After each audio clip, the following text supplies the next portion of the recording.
Hey, what's up, everybody? Welcome to Vibing with Sleezy, the podcast. It is season 2, episode 13. And before I get into the intro, I want to make an announcement regarding season 2, episode 12, featuring Danielle Marie.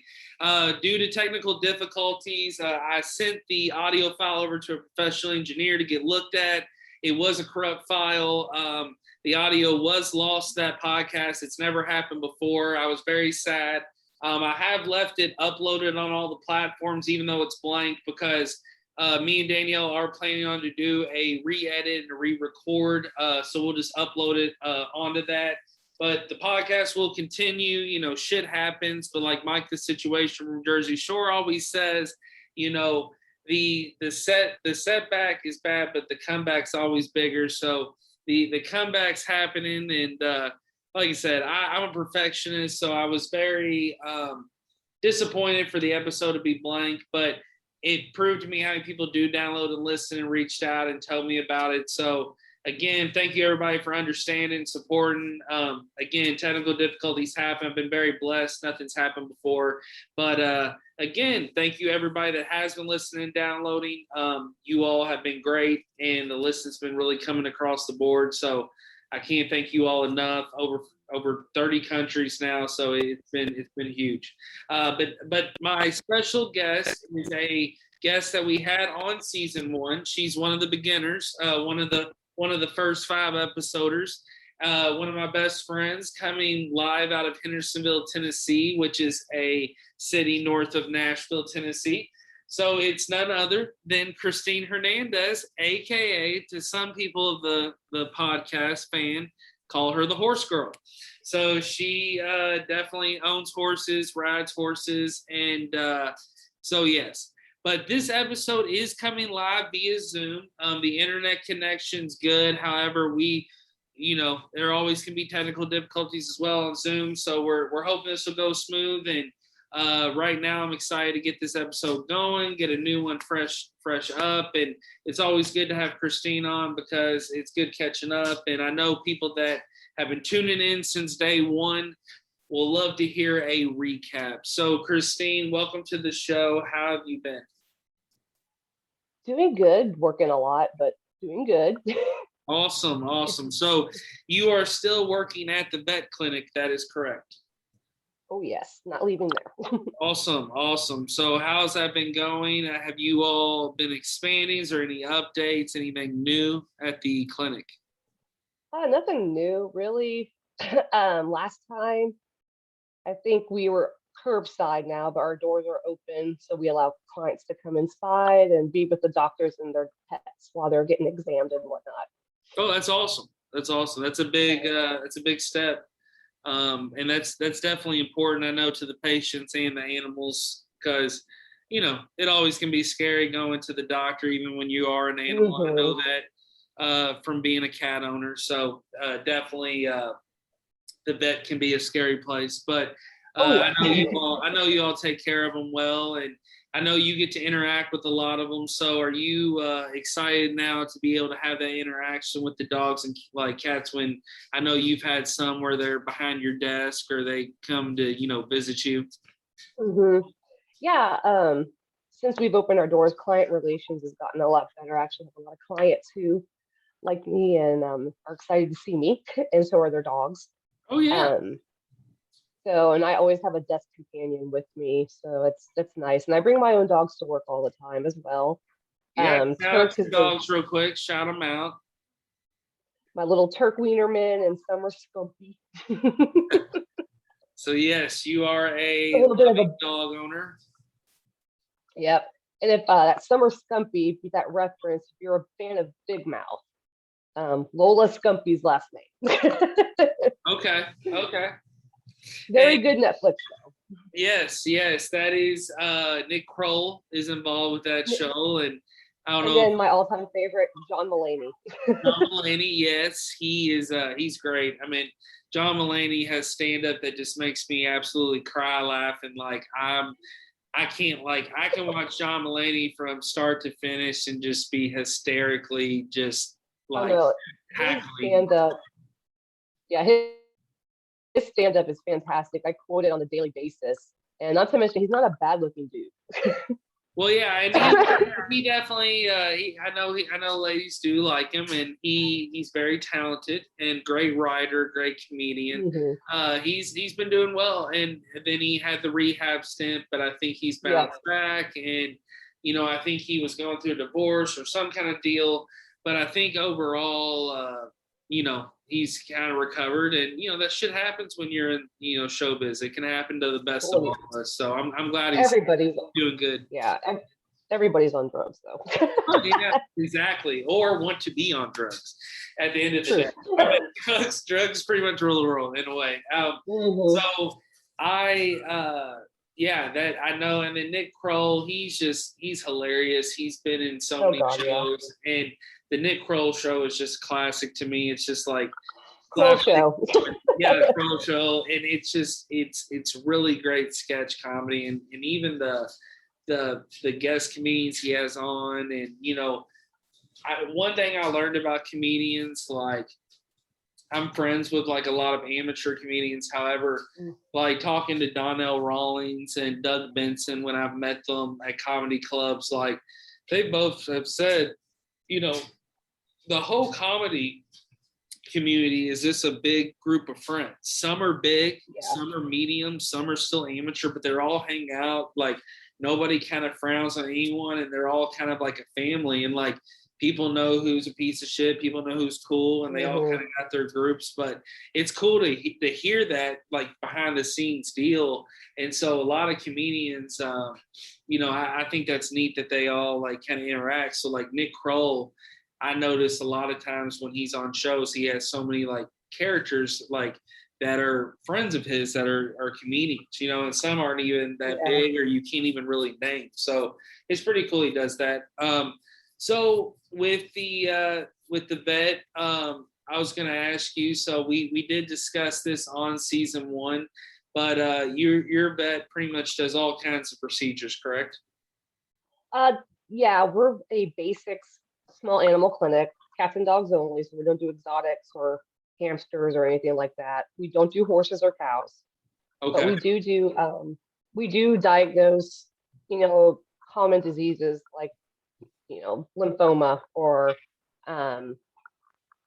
UTIs or anything like that. And then as for surgeries, your typical spay and neuters, growth removals, dentals, and we have done exploratories and things like that as well. Wow. Okay. Well, that's awesome. Yeah.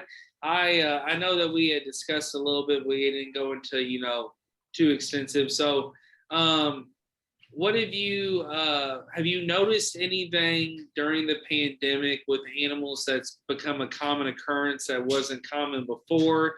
And maybe a second type layer to that question, would you also say that you all are seeing more vet visits during the pandemic than before, just out of curiosity? So the one thing we've noticed uptake in is separation anxiety. Okay. People working from home and then going back to work, their pets are freaking out. So we've been prescribing a lot of anxiety drugs like trazodone just to help pets calm down a little bit if the owners have to go to work. We also think during the pandemic, we had a lot of cases that were not cases. Okay. We think people were almost staring at their pets too much, that they're making up problems. Like a pet would sneeze. Oh, my dog's coughing a lot. Your dog's just sneezing. So it was like almost like becoming a hypochondriac over Hypochondriac, exactly.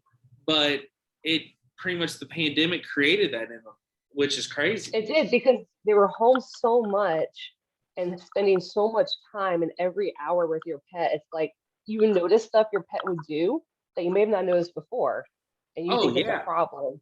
That's not a problem. That's insane to think about. Like like that's really eye-opening, because, and I think that's important to share with people, because I think everyone listening that does have a pet or knows someone that has a pet, like they feel close to it, maybe a lover or a friend, and you're seeing their pet a lot,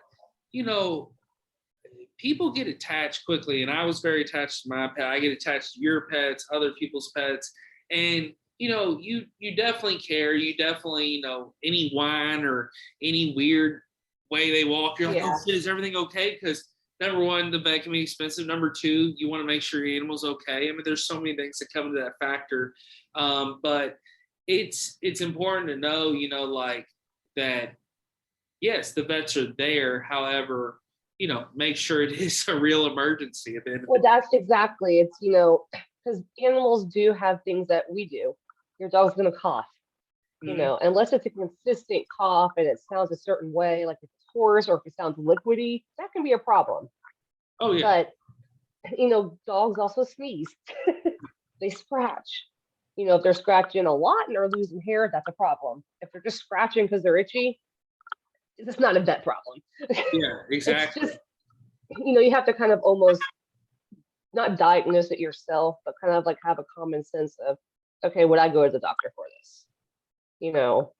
So it just depends, but you also don't want to miss something. So you gotta just really make a judgment call on Yeah, and I think you know, another thing too that's important in my opinion, and this is just, and you know me, like I'm just an animal lover, pet lover, but I'm not an expert on this. But I recommend everyone that does own a pet, get those physical checks every year, or at it. Oh least get yeah, checked out. definitely. Like, because a lot of people are very lax with their animals sometimes that I've known or I hear, and I'm like, get those checks, take precaution before something serious does happen, get shit figured out.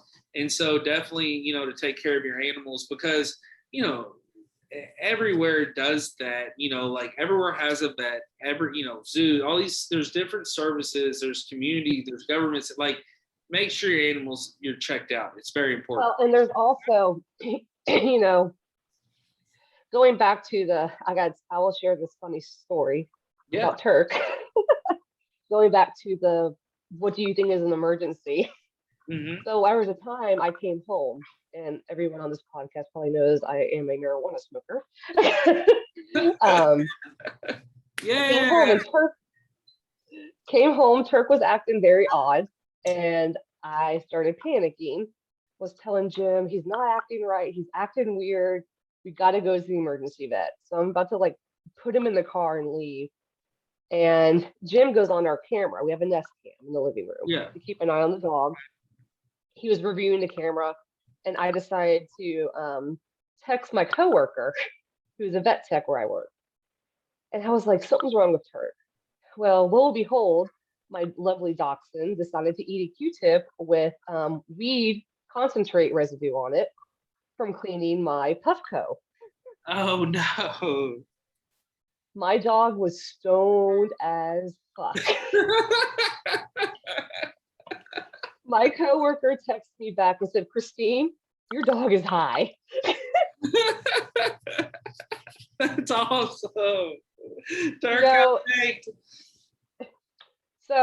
and just so everybody knows, if you do smoke weed and your dog happens to get a hold of an edible, a Q-tip like mine, or actual physical flower, they will be okay. Okay. They just literally they have to sleep it off. Wow. All right. We've had cases at my work come in with pets high. The most we can do for them is give them some fluids. Keep that hydration going. Yes. So if your pet eats marijuana, don't panic like I did. It's okay. Yeah. So cracking up. That is hilarious. after I realized what happened, I was laughing about the whole situation.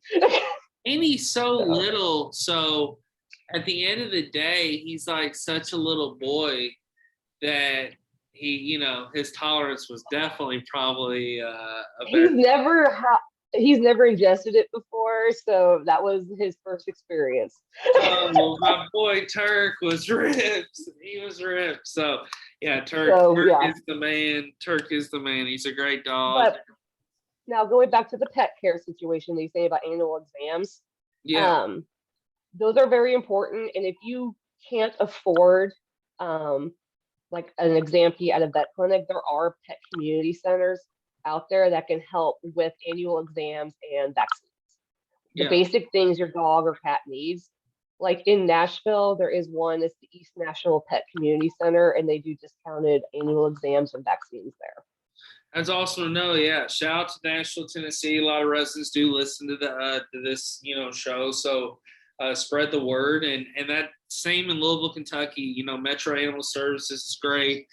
They definitely take care of animals. They have a great staff there. They're very busy. They're overwhelmed, but they do well. They're off of Newburgh Road. The internet will try to take you all the way down to Shavley. Don't go there. It's gone. It's off Newburgh Road now, in the Butyl area of Louisville, Kentucky.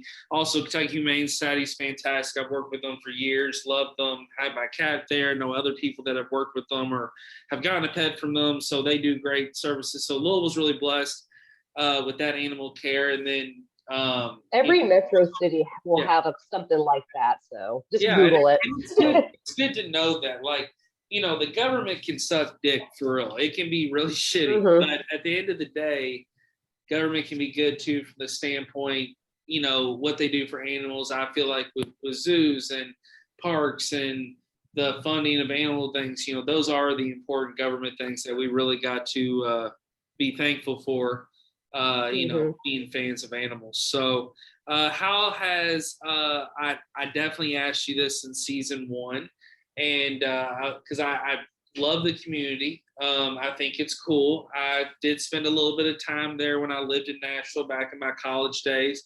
And of course, when I come to visit you and Jim, I'm always definitely staying there and we bebop around.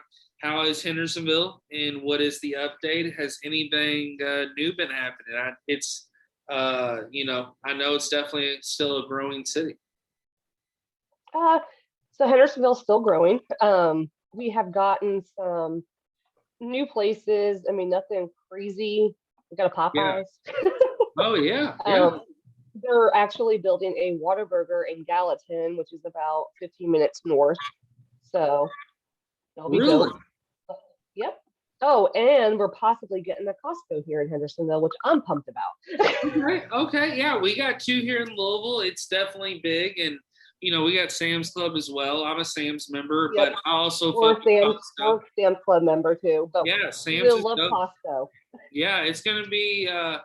It's always cool to see something new, and you'll probably get some great deals on memberships or just shopping there with it being grand opening. So with the Whataburger being it, so you say 15 miles, would you say probably a 20-minute drive? Minutes. Oh, 15 minutes? Wow, that's fucking huge. And they have great breakfast. They're Whataburger. Honey butter chicken biscuit. Huh? Honey butter chicken biscuit. That is. Oh yes, honey butter chicken biscuits. Yes. I started having Whataburger for the first time on the way to Pensacola when I used to go down there with my ex, and Whataburger always blew my mind. Great burgers, and I think me, you, and Jim and Sydney at one time maybe went to Whataburger on Gulf Breeze like to get something, or we definitely have shared all of our Whataburger encounters because we love the place so much. Well, I'm from Texas. Oh, I have to love it. I grew up eating it. Oh yeah, and it's a classic, and it's definitely just a cool thing to try. So that's awesome for the Nashville, Hendersonville, kind of that area to get that, because that's gonna boom. That's gonna take off. Oh, they opened one in Hermitage already. Holy kind of shit. Old Hickory Boulevard and 40 is. Okay. Over there. That's awesome. That's great for that area, and that's great for Nashville. Or is it off of Lebanon Road? That's where I was living during college. Yeah. So they have one in Hermitage, and that thing has been nonstop busy. My mom went there on the ambulance. She said it was good. Shout out to Paula. Shout out to my mama. So, real quick to give Paula a little shine. What did she? I've been so busy, and I love Paula to death. I try to see her when I do come down to visit Christine and Jim. Paula is Christine's mom. She is an EMS worker. She's also a ghost enthusiast like me. What did your mom win recently or get featured in recently? Oh, she was her company's employee spotlight.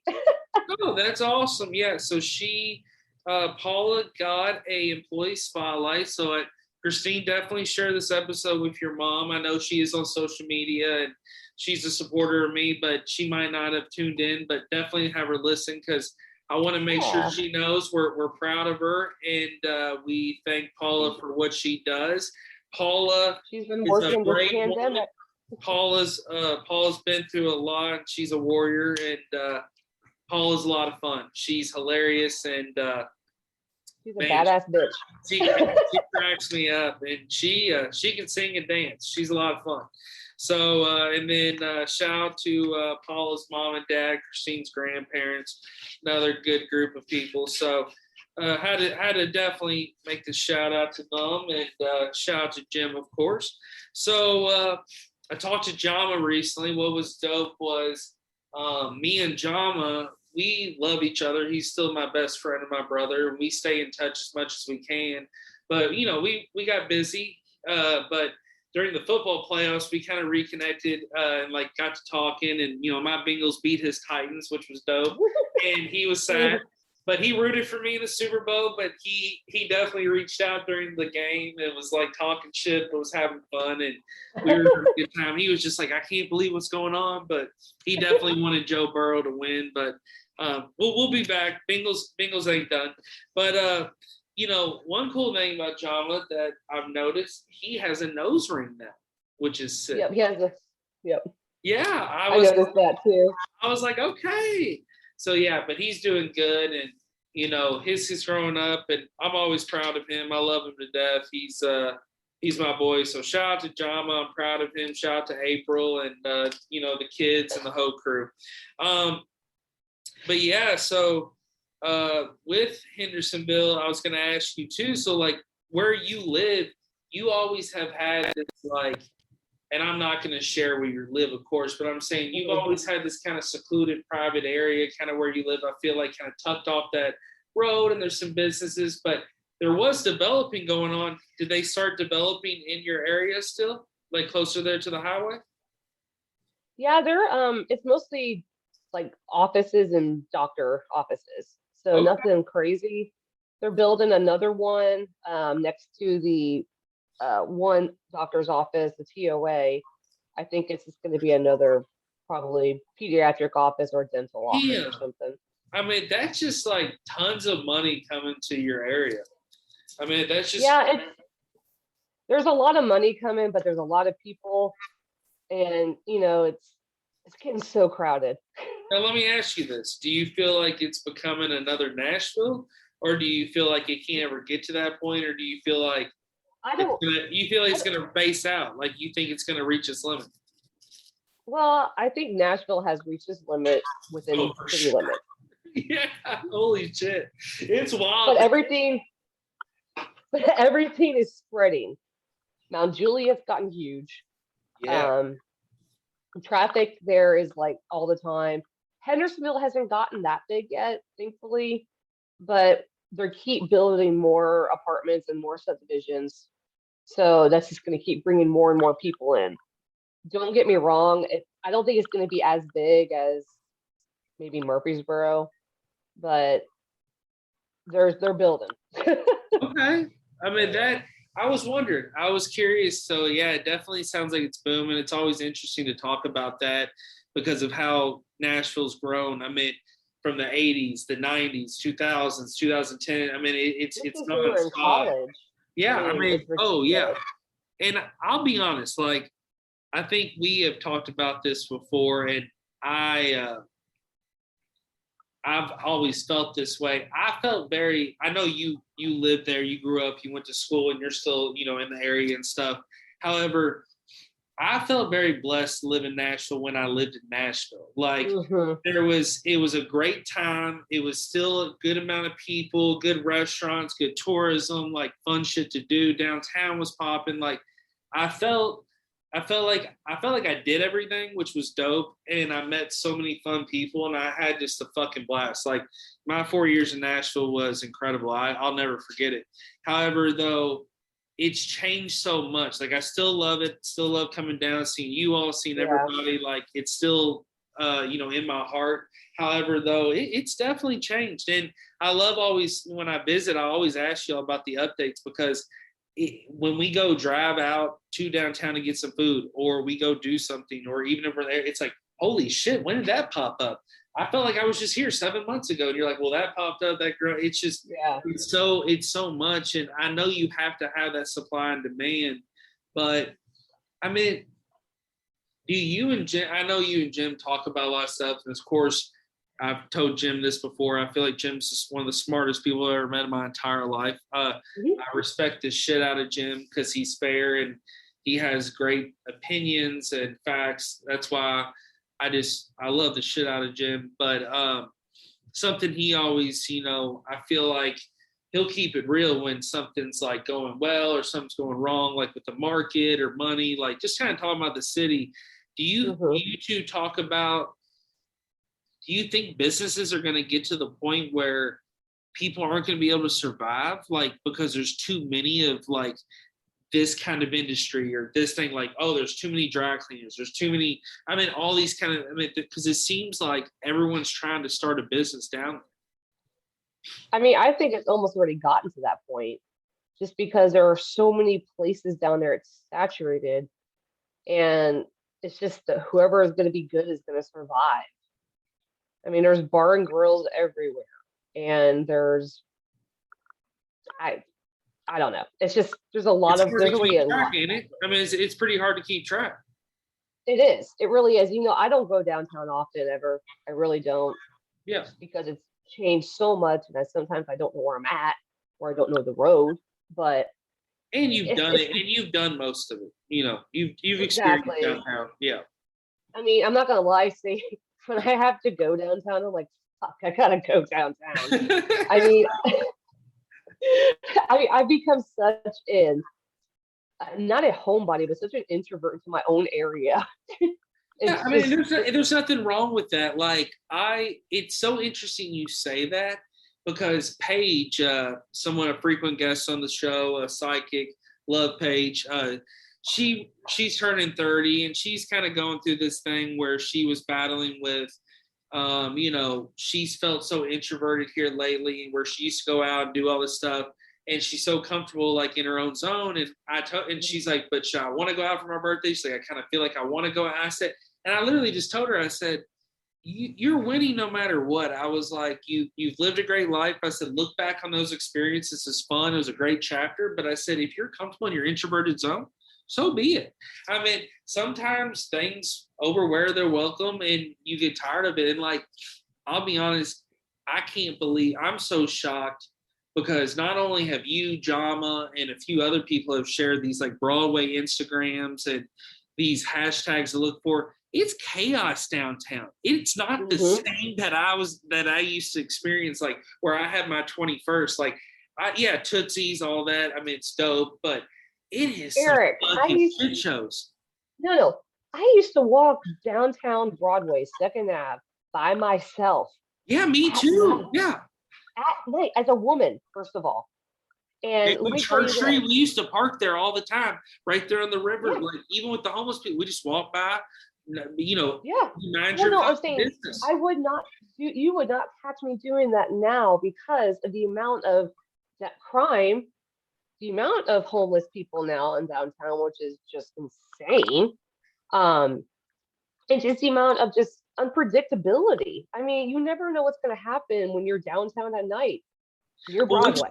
What's crazy too is like, I used to be with Grammy U back in college, and I used to go to the Grammy parties every time, and at the Hard Rock when I was in college, and it was always special, and it was crazy. Like, I would take my dates, we walk down first, not a fucking soul in sight, walk right in the Hard Rock, and then afterwards we got all our shit from the party, and like, they give out stuff, and like we're walking in the car, and it's like, no one bothers you. It's like not a care in the world. And I remember, going out Printer's Alley, and I go on these tours. And I remember like in college where I was one of these people where I went out, I had tons of friends that I met at school because we had a great college of friends, but I go out and just do things. And I got to go experience and see everything because that's me. Like, I like to explore.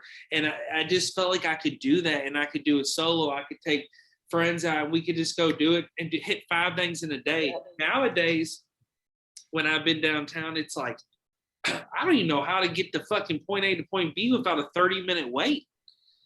My thing is just like, I just don't know. There's no appeal to me anymore. The appeal is gone. Don't get me wrong. There's a Yeah. few restaurants I love downtown. Yeah. Jack Brown's in Germantown. I love that place. Melrose off of Charlotte. Love that place. But Great food. Great food. yes, I go down there for the food, my few places, and I come right back up to Hendersonville. Yeah. I mean, I'll still go down for like sentimental value because I don't live there, and like especially for sports, because I still go down there for sporting events. So that is always a fun time when like Kentucky goes down. So I'm not gonna hate on it in full because I don't live there, and I've had amazing, enjoyable experiences down there. But I will say this: it has completely changed, and it's just not the same. And it's not the same vibe.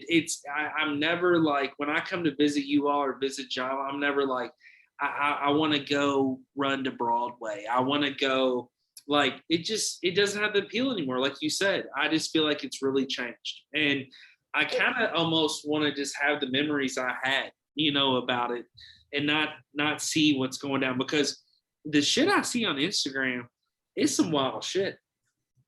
It's wild, and it's sometimes, it's like I said, it can be dangerous too, just depending where you're at. If you're in the wrong place at the wrong time. Yeah, there's been some fights, and I know that, like, I've seen some shootings in bars and shit like that, or domestic disputes getting out of hand. You just get stuck in the crossfire sometimes. Yeah, sometimes I'd rather just be stoned in Hendersonville. It's just, hey man, it's way more comfortable. We got the Apple TV and we got the 2 dogs. And Mario Party all day. That's what. So yep. I'm going to Detroit, not this weekend, but next with this is this weekend. This is Sunday, of course. But I'll be posting this episode on Monday, February 21st. But me and my girlfriend are going to Detroit to visit her brother, Dill. Shout out to Dill. Shout out to my girlfriend, Caitlin. And we're really excited. 3 days, getaway. I'm ready to get the fuck out of Louisville for a while. I just need a break, like a vacation. I've been very productive. Life is great. Knock on wood.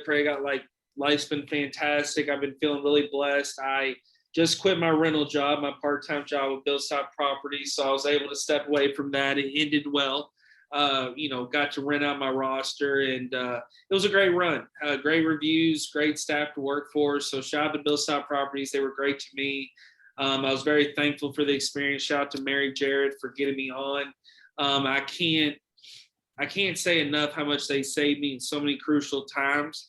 Yes, there was headaches. There was shitty times, of course, but it was a good run. I got one rental left, but I told him I'd try. But if not, March 1st is my last day. So I'll be getting my check that day as well, which should be the day before, day after I get back from Detroit. So I'm really excited about just going to Detroit, because I've always had great times because of Dino and visiting and going to sports and concerts up there. But just the legal weed, the Belle Isle has an aquarium. We're going to a Pistons game to see against the Celtics, visit her brother, play Mario Party. He's really big into Mario Party. We're going to hit Toledo Zoo. They got a big hippo exhibit, like the Fiano Cincinnati Zoo. So it's one I want to add to my visit list of zoos. So I'm really excited about that. We're ready to get out of town. So I'm going to try to DoorDash some this week, get a little extra bread, and go up there and kind of go balls to the wall. But with the Nashville development, kind of getting back into that, have you noticed that, has it been like, I don't know, like with the restaurant things, like the food, like, have you seen a lot of places close, or you feel like more just opening? It's kind of balanced out almost. One closes, another one opens. Now, what about the area we used to live? Like, I mean, is it still going downhill? Hit or miss? Kinda. Yeah. Yeah. Hermitage has gotten, a lot of the apartment complexes have a lot of issues, like with burglaries and robberies. You hear a lot about apartments on the news from that area. Yeah, because what's crazy is shout out to Creekstone, my first apartment I ever lived in Nashville, Tennessee. It caught on fire, and Yep. it's very sad. I think building 30 burned down, or I might have the facts mixed up, but one of the buildings burned down, and I know a couple are damaged. But very sad because I lived there, and the thing about Creekstone that's crazy is I had so many good times, so many great memories. I have photos from there. I had so many fucking fun experiences in that apartment, just even for that year run. It just was a blast. But I could write a book about that apartment. But it's just crazy because it could have happened to me, could have happened to been there. Like, Yeah. so it's just sad. And Creekstone, but Creekstone's was a definitely a good place for memories. It might have changed, it's been years, but that was just a good time. So man, it's crazy. That area, it's just how much that's developed as well, and how much time I spent down there. Like, man, it was just a good time. So it's always good to talk about Nashville. So definitely want to dive back into some equestrian talk. So how are the horses, Mrs. Horse Girl? They're doing good. I actually went out and rode today. I rode City. Excuse Okay. me, sorry. My dog wants some water real quick. Oh, never mind. He stopped No, definitely hydrate the pup. it. It's very But yeah, rode my horse today, actually, City, and they're doing good. We're actually going to be moving them to another barn on March 1st. oh Yeah, my friend, a good friend of mine I used to ride with, offered her barn to us to board them there.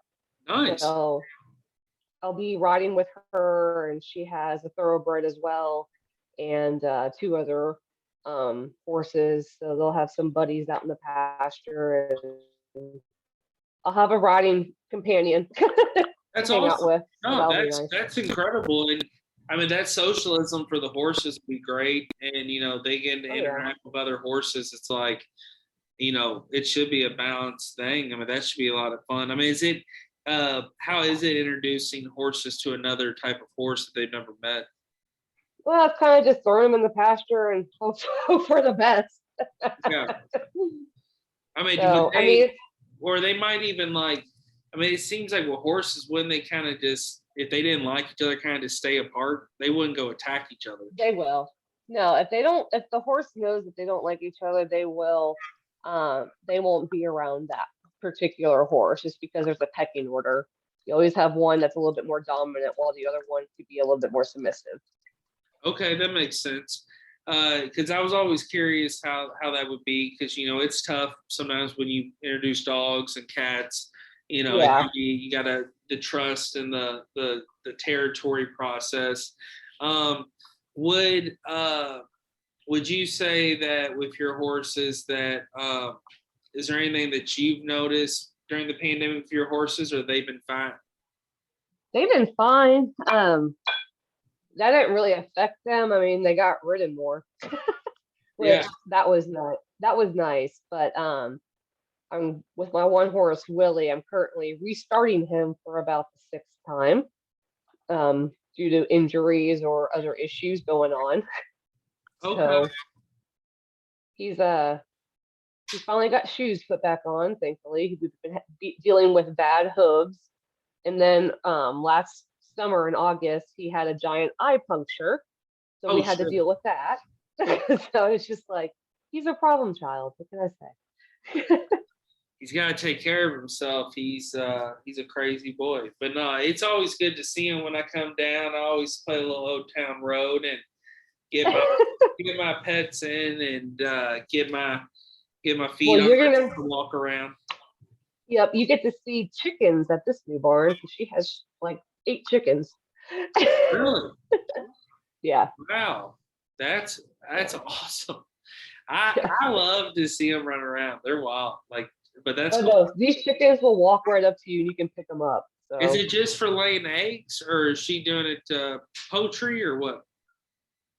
just for eggs, and ticks do eat, or chickens eat ticks. So that helps too.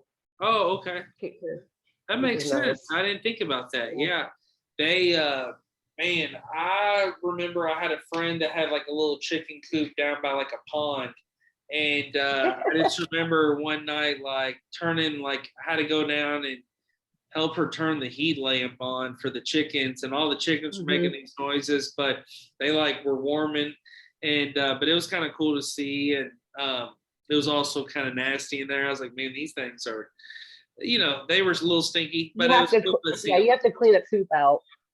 Oh yeah, I mean, there's tons of chickens are a fascinating thing, and they're very tasty. I'm not gonna lie. Like I try to stay away from pork because I like, it's hard. I mean, I do still eat it sometimes, but I'm trying to do better about that because I feel like pigs are very intelligent animals, and it's just tough sometimes, but it's good as well. Me and my girlfriend ate a place Friday called Chicken and Me. Shout out to Chicken and Me off Melwood in Louisville. I'll have to take you and Jim there when you all come to visit because fantastic. Like, we could get a table for 4, get a bottle of wine, get liquor, get beer, whatever we want. They got a great beer list. They got like a lot of essential things. So it's called like Japanese infusion almost, but it's mainly chicken. So they have all these like chicken tenders and these chicken pieces, and then they have like all these Japanese appetizers. Then they have ramen. So I got pork egg rolls, which that's where it was tough, but I had to get the egg rolls. And then the chicken, which was a soy-based one. It was like a soy sauce. It was fantastic. Got a rice lager beer, which was on draft, which that was really good. It was like a Japanese beer. And then Kaylin got the ramen, which I finished it, and it was really good. It had, it was like a pork ramen. It almost seemed like it had some bacon pieces, but it, man, they loaded it up really good. And she had a really good drink. The bartender fucked up and poured like all liquor in a cup and gave it to her, and it tasted good, but it was like a lot of rum. And we were like, but it was like mixed, but she forgot to put the basic ingredients. So she was like, "Oh, forgive me, this one's on the house. Like, here's a new one with the actual drink." So Kaylin gave it to me. So we're drinking on it. It's like straight liquor. I was like, I'm fucked up. Like, this is strong as shit. So it was a good time. I mean, it's a little pricey, but it was worth it. And it was a fun date night. And we also have discovered a place. We'll have to take y'all as well. It just kind of like a place where we could hit dinner, and then we could go out, when y'all are up here, go out and do something afterwards. But there's a place in Louisville called Norton Commons, kind of cult-like. I think I've told you, like, people say it's like a cult. It's all these houses on top of each other, but there's businesses, and it's kind of weird, but it's cool too. Like, I don't go back there, really know anybody, or I don't really ever fuck around there. But the sushi place, me and Kaylin just discovered it because we were in that area. We tried to go to Outback, and their fucking like kitchen was down and their system was down. So we go to Sushi Master, and I was like, this is cool as shit. And I walk in, and there's like this huge party and no one else. And they're like, we're sorry, we're so busy. And I was like, oh shit. I was like, it's okay. But I was like, we're here for the Sushi Master. And then they brought us the stuff. And this guy this sushi was incredible. And had a great time. And the service was awesome. And what was hilarious was, like, they DoorDash did Grubhub deliveries. So they have like these signs on the front door, and it's like, come on in, we DoorDash. But like, how like you look at a sign and it might say, hey, we're closed, management at the end, like, it would say Sushi Master. so like, you come to the door and you're like, what, the fucking Sushi Master has a message, and it's like, we DoorDash. Sushi Master, oh my god. Yeah, it's hilarious. So shout out to the Sushi Master in Norton Commons in Louisville. I never would go to Norton Commons. Like, it's not a place I'm not hating, but it's just not a place I would go. But that sushi place blew me away. So it was me and Kaylin pretty much did that as Valentine's Day. So it was a good celebration. The thing I was going to talk about too, because I felt like when I listened to the season 1 episode, we I don't think we talked about too much. So, like Casa. So, is that still your spot? Hell yeah, we went there yesterday. Awesome. Yeah, it's fucking dope. So, explain to the listeners what Casa is, because I love to talk food. Because Casa Vieja is our Mexican restaurant of choice in Hendersonville. Yes. Coming from Texas, of course, it's never going to be my authentic Texas style Mexican close to the border food that you get down there, but it does great. The waiters are fantastic. They're super friendly. We know all of them, and they know our order. We sit down and then they have a pitcher of margarita ready for us. And I have to vouch, it's incredible. I mean, you all take me every time. The place is great. I love their fucking fajitas. Their seafood fajitas are like the best in the world. I can even get the chicken fajitas the best in the world. Like everything about their fajitas are great. Their tacos are great. Sauce is great. I mean, and yeah, they get the drinks pouring. They're quick, and they always got the games on. So I mean, I love the vibe there. And so I had to bring it up. I had to show it some love, especially with you being on the show. I know that's one of you all's that's y'all's favorite go-to spot. And one of the most funniest stories. This is hilarious. So, me, you, and Jim invited your mom to go out to dinner, and so we're like, "Oh, let's all go to Casa." Oh shit! You and Jim and all ride together, and Paul's like, "I'll pull up here in a little bit. Like, I'll be like 15 minutes late." So we get seated. We're like in the front of the restaurant. Jim's like sitting across from you. I'm sitting next to you, and you're like, yeah, just Jim, keep an eye out for my mom so you can see the door. And Jim's like, yeah, just let me know if she texts or something. So we start eating chips, we're drinking, like we're not even really thinking about it. And then like 20 minutes goes by, and I was like, where the fuck's your mom? And you're like, oh, I think she's here soon, or she's in the parking lot. She said she'll be up here in a minute. We fucking finished the food. We like. Oh yeah, we've like had more drinks. Like we're at a point where we're like tapping out. We're like done, and then she rolls in like, "Hey, what's up, guys?" Wait, wasn't that the night that you and I said we drove through the hood in Nashville, and Jim and my mom? She freaked out, freaked the fuck out. Well, we went to like a very dangerous project. We went to JC Pier. Yeah, and we were also very noticed, and we also at one point did this like weird reversal, but we were just like looking around because it was cool to see, but it was very fucking active that day. But we like, white we shared very minimal details of our downtown exploration, like where we were exploring and like what we were doing, but they both were like, "What the fuck are you guys doing?" And we're just Eric, we were a white girl in a white suit. and you're like eating chips and queso and like No, I'm not. No, I'm talking about at the restaurant, and I'm eating chips and queso, and we're both looking at them like, "What did we do wrong?" And it was just like.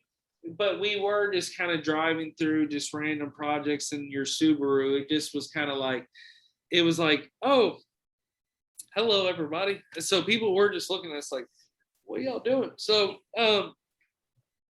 excuse me. Woo. But the thing about it, so around the stadium down there, around the Titan Stadium and stuff, like, I felt like that area that's considered East Nashville, and so have they been developing down there anymore? Yeah, that's still being developed. Is that where Topgolf will be considered? Topgolf is considered, I think, Germantown. I feel like that's really getting developed. Germantown's still getting there. East Nashville is developing. I mean, I've seen so many random nice houses mixed in with this dilapidated house. It's ridiculous. Like, the thing about Germantown was this: the only reason I would ever go to Germantown back when I lived in Nashville was for a place called Monell's. It's like a breakfast lunch spot, and for the listeners, it's a place where you can go and take yourself, take a friend, take your whole family, and you'll be seated with a bunch of strangers, and you just pass the food. It's incredible. It's a fun learning experience. Like, you hear great stories. I remember going with a ex-girlfriend of mine, and I sat down, and I'm sitting there with a family of 12. And it's just like they welcome me as family. But then I take my parents once, and we're with 5 different families. And then I had my birthday there once, and it's like couples.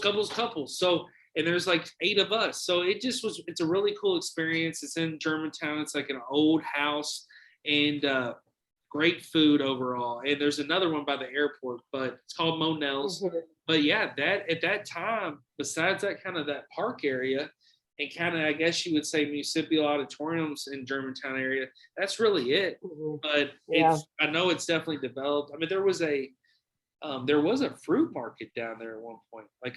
Remember that place that's like an indoor market kind of? That's the farmer's market. That's still there. Yeah, that was always a lot of fun. Maybe I'll have to hit it up this summer.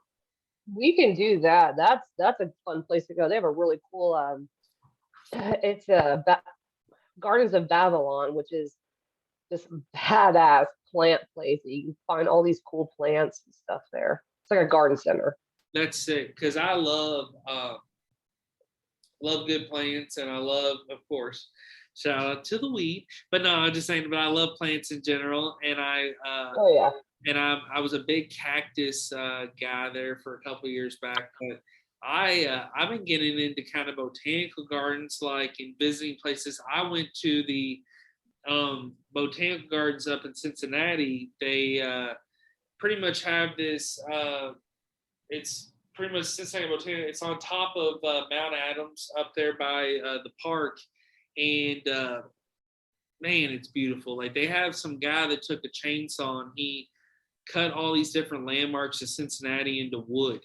And it's how all these pieces, and it has trains, and there's all these plants and waterfalls. So if you and Jim come up, we might have to, me, you, Jim, Caitlin, and I'll do a day trip real quick to Cincinnati, because it's just, besides the food up there, it's worth just seeing this place. But I'm excited to go to Detroit, because Belle Isle, that's between Canada and Detroit, they have a place like that as well by their aquarium. So I'm excited. It's cool to see plants, and it's cool to see like all the different kinds. And something that I've kind of learned about here recently is bonsai plants, and they're very fantastic. And Cincinnati has tons of them that are almost 50 years old. I mean, it's incredible to see.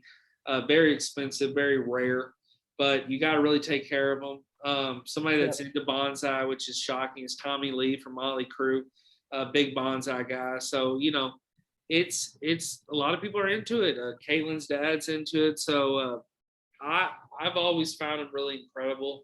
I just would like, I feel like you just really have to, make sure you treat it with care. I prefer tropical plants. You like tropical plants too, yeah. And I love banana. I like banana plants. Banana leaf. Banana leaf. And I love palm trees. Palm trees are like just so amazing to see. And I just love anything like palm tree design or same here. Something about it. Like that and pelicans, like that and kind of like birds. Like, I got this like cool Levi's shirt, because I went to the Levi's store at the Outlet Mall in Simpsonville. And shout out to the Levi's store. I didn't even think, but great deals. I got all these like fucking sick ass like dope Levi t-shirts, and one had like a pelican on, but I also had like these grapes wrapped around Levi's. But I was like, I just fucking love the pelican. And I got this Hawaii license plate today. I went thrifting, like I said earlier, and it's got it's like from the 80s, and I just love everything Hawaii too. So I'm definitely kind of with you there with the whole tropical vibe. I've always loved like Kona beer, Land Shark beer. I don't know, just something about the islands. You're right. It's a good vibe. It just tropical is happiness. I mean, that's just. I mean, you've been to my house. My house is basically a beach house in Hendersonville. I love it. I love it. It's a great vibe, and it's so comfortable. Your living room is awesome, because especially in the summer when like the air's on and you can still go outside, but you got the TV and the comfy couch and the dogs. I mean, yeah, you got a good vibe at that crib. So I definitely like the tropical beach feel.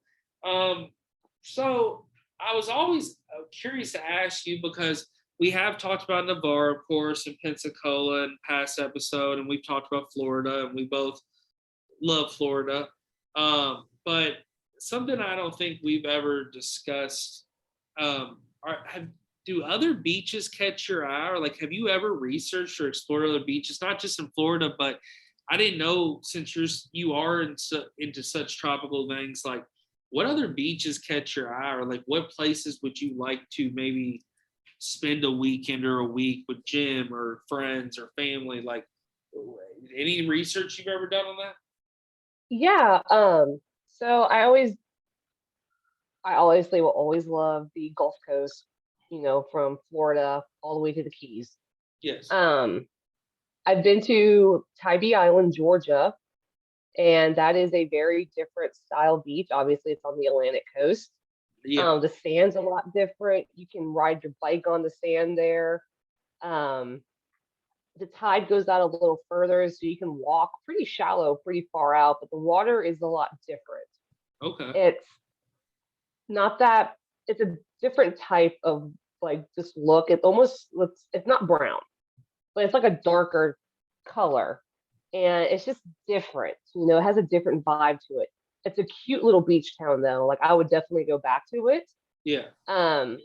But one place I would love to go to is, Cape Cod or Martha's Vineyard Yeah. or Nantucket. Somewhere up there, the beaches up there are different. They're just have a different feel to it. And I would like to experience those beaches. I've been to Maine when I was very young, very rocky coastline. But it was, as far as I can remember, it was beautiful. I would love to visit Maine again and hit their beaches up.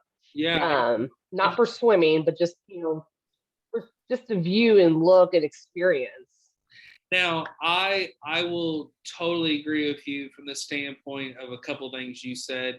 The thing about how beaches and oceans and waters are very different. With the Gulf, it is so much different how crystal clear beaches are almost, white, very smooth. I Yeah. feel like, and then you get to the Atlantic side, and it is that darker sand, which causes some of that darker water. Also, the way the sun hits, Yep. it's a more dark, it's a way darker blue. And then I got to go to Boston, Cape Cod, Provincetown. That's actually Lobster Pot was a restaurant that my parents took me to, and it's one of my favorite restaurants in the world. It's one of the first places Anthony Bourdain cooked at, and it's just a really great shrimp place and seafood place. And I also ate a lot of good seafood up there. We went to numerous places, and we had a wonderful trip to Boston. But going to the island over there at Provincetown and Cape Cod area, we took a boat around, and it was awesome. The beaches were so different. The sand felt smoother, but you felt more salt in the air almost. And the lesbian wedding happening, so that was great for me to see because I'm very liberal. I'm very open minded. I think that shit's cool, and so I was like, it was cool to witness that, and it was cool walking on the beach and meeting people and seeing the seashells. And I saw more seagulls. I love seagulls. Like, love seeing birds. Love being as a kid. And so seeing all the seagulls when you're up north on the beach, it's so much more incredible, I feel like, than the Florida. Because I feel like the seagulls down south, it's more of like, gotta eat, more like they're fighting the tourism kind of deal. Like up there, it's kind of like things are fresh and they're not being almost as harassed and it's not as overpopulated. You might have 1,000 people on the beach, but that might be a 4-hour span, compared to where Florida, you got fucking 1,000 in 5 minutes. It's just, it's different. It's different for sure. But some other, it's great too. And then another beach I would love to visit, and technically two, but they have the same type of style, is the Chicanoka Island over where they have the wild ponies. Oh yes. Near think it's Virginia, and I would love to see that because it's more of a marshy area, and then you enter the beach, and that's really cool to see how these wild ponies live off this island. Are they friendly, And these ponies? they're wild, so they're technically feral. Oh, wow. Okay. But people have wrangled them. They do have like a corralling where they release to another area of the island. So they can be corralled, but they are feral and they're wild. So it's more of Now, kind of like just to go see. You don't kind of interact with them. no, you don't interact with them. You treat them like a wild animal. Gotcha. But then, and there's all That's really cool though. That's there in Virginia of all places. yeah. Well, there's also some in North Carolina on the Outer Banks on that island. They have some wild horses as well out there that live and feed off the seagrasses and all that of the island. That's beautiful. That's really cool to know. I didn't know that. That's incredible. Yeah, and that's another place I would want to go visit and sit on their beaches because North Carolina does have some nice beaches, as well as South Carolina. Now, something that you talked about with the horses, kind of roaming with the ponies, the wild horses.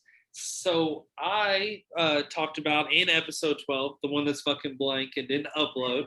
Me and Danielle dove into Reddit, and we dove into her OnlyFans career and into her lifestyle and everything. And it was a great episode, but we really talked about Reddit. She introduced me that. She's my assistant at work, and I've really dove into Reddit during slow times and to be able to research and learn. Me and Jim do Reddit. Really cool. And I'm still learning, but I see tons of cool shit. And one thing that I learned on one of these pages, it's like interesting as fuck page or something like that. Mm-hmm. It was all these wild zebras in California. It's this like area where this guy had this huge farm of land and they're protected.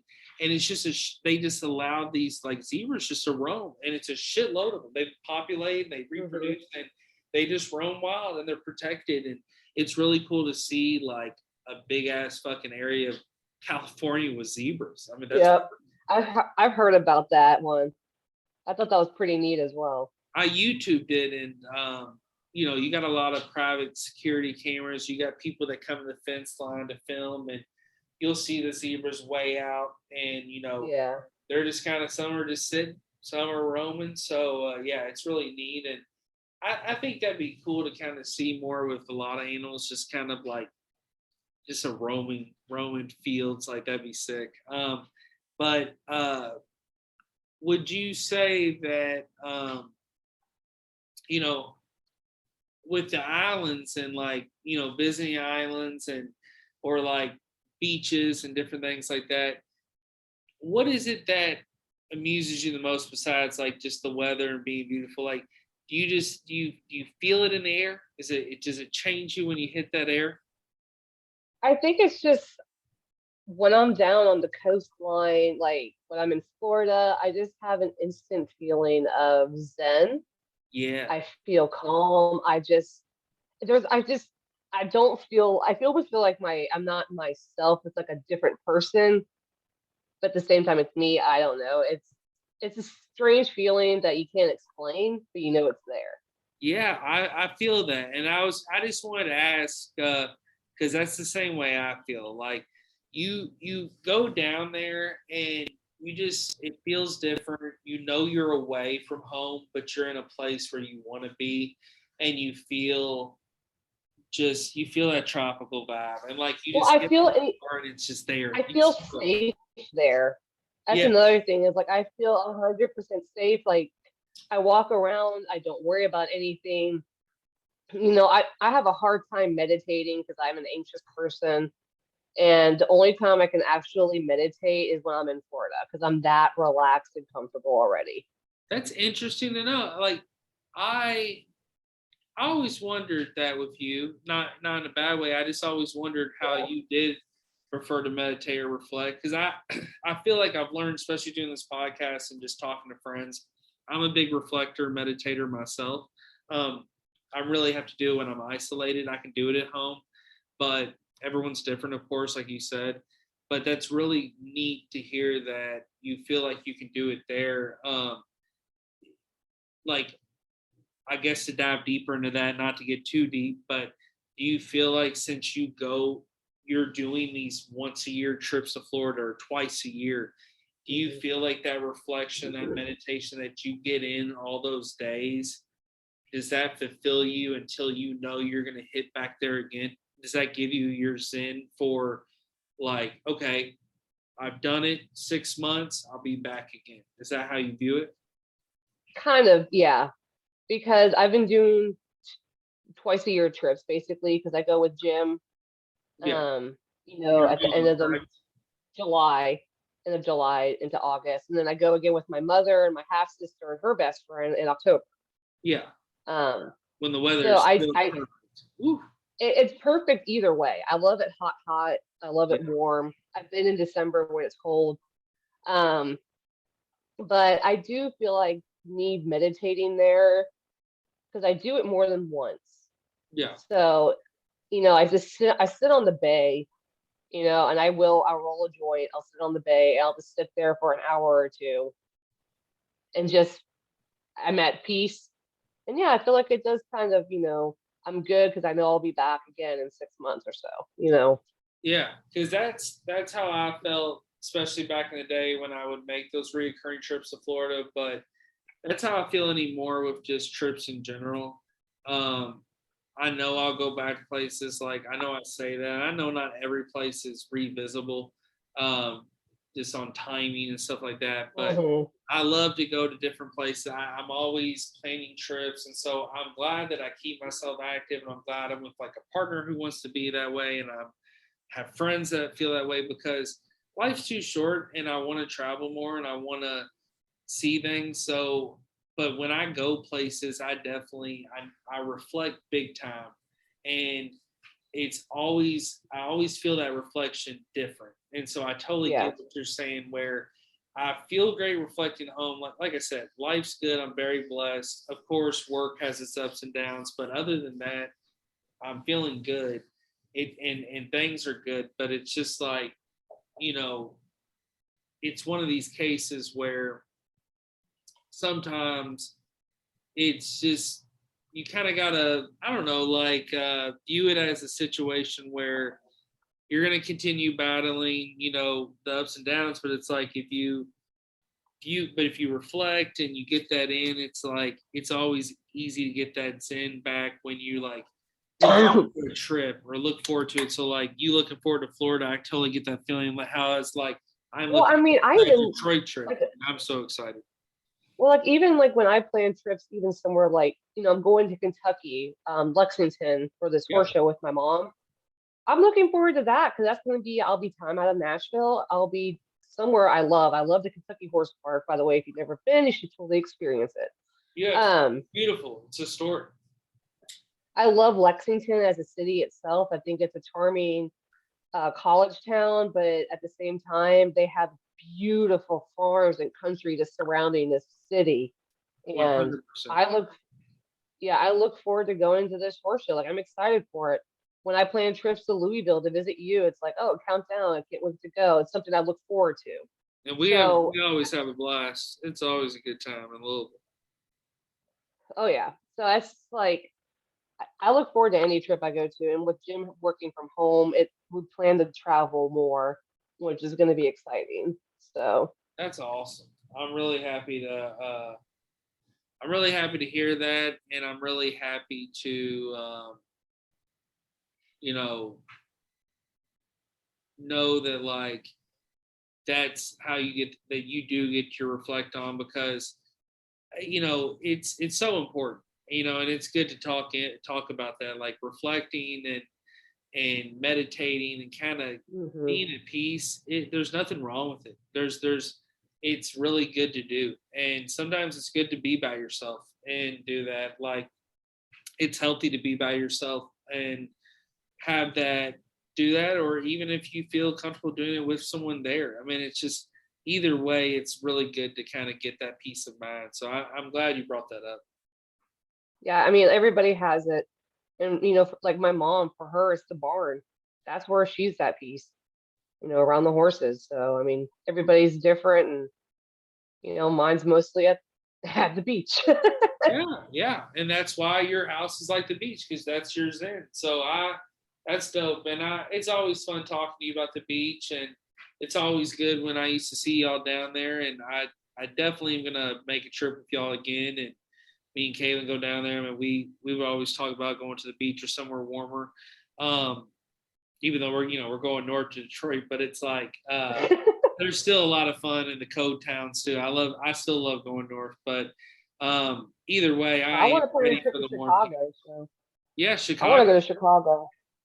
You got to, yeah. We could all go. I mean, Chicago's got it all. Fucking great. I just was watching all these shows on Detroit pizzas and just food places that, like, I was showing her some places I like and learn about new places and some, just pizza in general. Like, but Chicago pizza is fucking incredible. Like, woo. See, no. I am a New York pizza girl. I like to You like the fold New it. York slice? Have you had that new Papa John's New York slice? Yes, it's good. Is it good? Okay. Yes. Oh shit. I was wondering. I was like so excited to try that, but we haven't got it. Like, I made the homemade pizzas, of course. We try these other pizza places, but I've gotten Papa John's, I feel like, recently, but I haven't got that New York style, but they promote it That so New much. York one It looks is like you can fucking just bend it. no, I can fold it and it was delicious. Holy shit. What flavor did you get? I'm a classic just pizza pepperoni. Oh man. So are the slices pretty big? Yeah. What New York style pizza I like, and it gets 50-50 love. Like 50% probably say like, oh fuck that pizza. No. The other See, 50% no. like, I that's was good shit. Sbarro. I love Sbarro pizza. no. So throwing it in See, that fucking oven of all those fucking Jesus toppings. Christ. I was raised on the New York style. My mom being from Jersey, I ate it like that. There's a place in Bayonne, New Jersey that had the best pizza I've ever eaten in my life. And I folded it like a taco and ate it. Oh shit. So now you like Sal's though, right?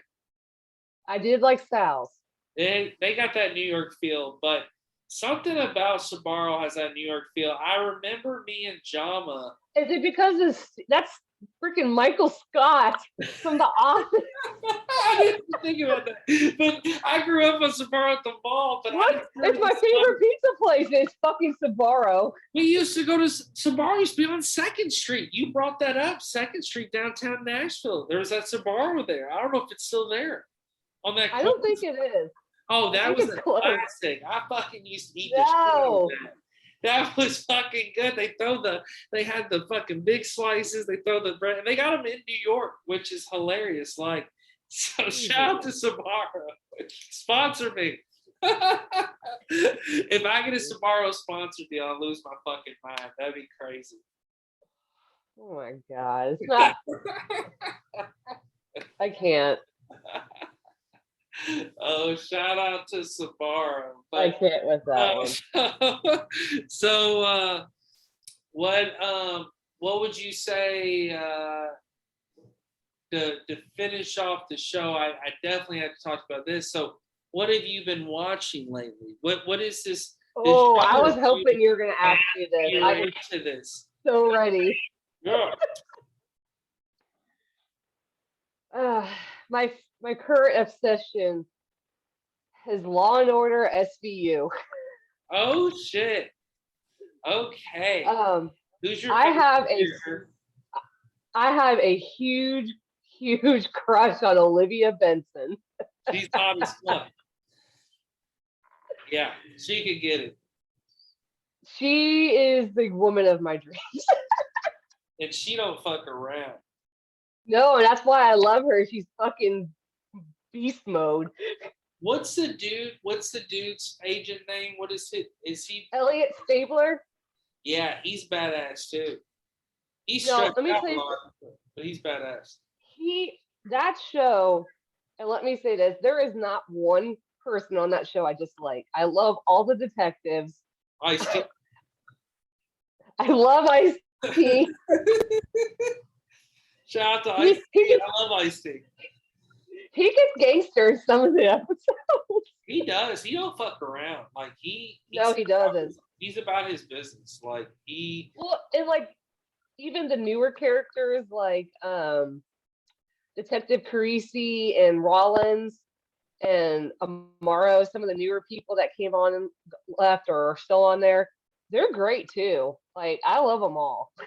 Yeah, I mean, the show has such longevity. Dick Wolf's a huge executive producer. The Well, and writers, they're still making new directors, episodes, which is yeah, awesome. and the storylines are fresh, and I love how they shoot it. NBC just does great fucking TV, just in general. I mean, They do.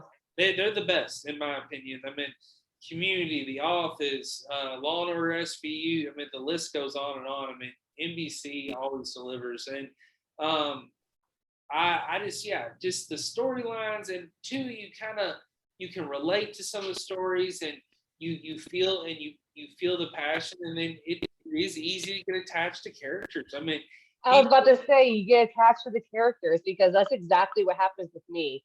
I get attached and then like I get this comforting feeling every time I watch it. I don't care how many times I watched episodes, I will rewatch the same ones over and over. exactly, and that's why books in general are even a thing, because people get attached to the characters, they get attached to the storyline, and now that we have TVs and it's 2022, it's like there's just so much good TV and there's so many good storylines, but it is so like a show that I've been watching because of Paramount Plus. Shout out to you.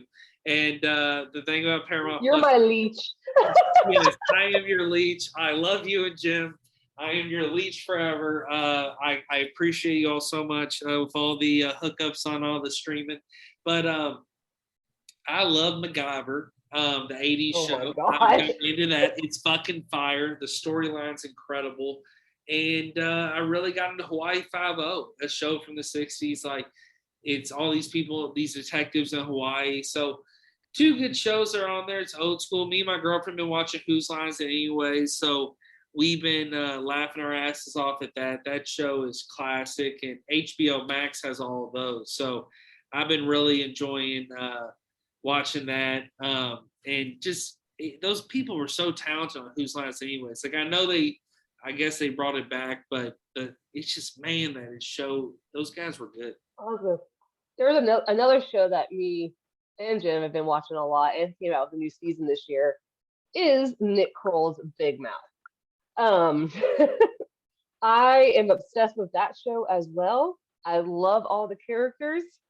I feel like I can that show has major relate moment, like just some things that have happened throughout that show. I'm like, oh shit, I went through the same thing. Yeah. When I was that age. The new season is amazing. And actually Nick Kroll is coming out with a sub show from Big Mouth called Human Resources about the monsters and the other types of feelings and all that stuff that we get. So that's something to look forward to. That comes out in March.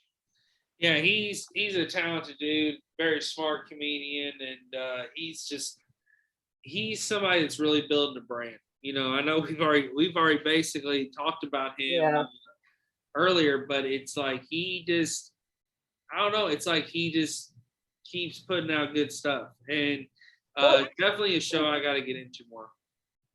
Yeah, you need to do that. And there's another another show on Netflix that I feel like should be watched more, and I feel like more people would like it, is The Midnight Gospel.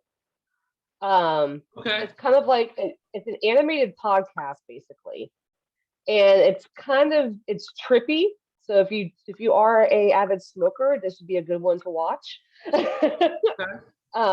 It's trippy, but it's really interesting, and some of the topics they talk about, are mental illness, grieving, death, cancer. They actually have one of the criminals from the West Memphis Three on there. Oh wow. That were accused of kidnapping that kid or torturing that kid and killing him. So that's a show that if you're interested into it or want to watch something a little different, it's a good one to watch, and it's on Netflix. and another show, if you are a fan of Rick and Morty, Solar Opposites on Hulu. Okay.